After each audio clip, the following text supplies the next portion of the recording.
What kind of marketing are you doing? So, I mean, one of the simplest things is door knocking.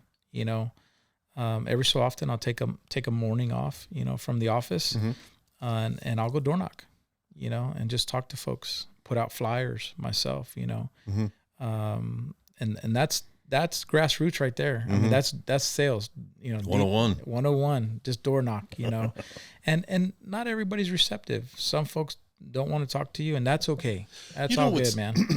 You know what's frustrating, and I'm the not salesman type, so I've always asked people how they're selling shit because I'm like, you know, so like for Acme, I try to let the product sell it for itself. Yeah. You know what I mean, and just get that product out in front of people. You know, like oh that's cool, you want one, you know, but you know, door knocking, what's I think a big standoff with that is like you could be offering free gold bars to people.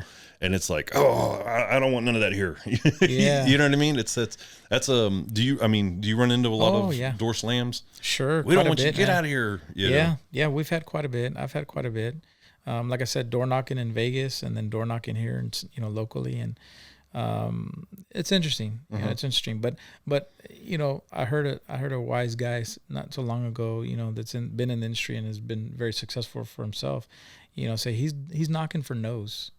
He's knocking for no's. Okay. The more no's you get to, the closer you're going to get to a yes, man. You know, and so I'm okay with that. You know, I'm okay that not everybody is interested in talking about solar, you know. Who would you say is your typical customer? The typical customer that's gone solar is a person that wants to save money. Yeah. You know, what does their footprint look like? What does their bill look like? I mean, what is so that typical person that wants to save money? How much money are you able to save them? You know, 50%, 20%, 10%. You know, I've gotten anywhere like, you know, like I mentioned earlier, I got a customer. He's at 110% offset. I mean, he's going to be in the negative. Like, the local utility is going to be giving him money. Yeah. You know, in a net metering scenario, sometimes that happens. I mean, there are a lot of customers out there that are in that scenario, but you know, I shoot for that 50% range, being comfortable. So we're not overproducing, you know, and if their goal is to save money, right, there's only so much offset you can go and balance what the equipment cost is. Right.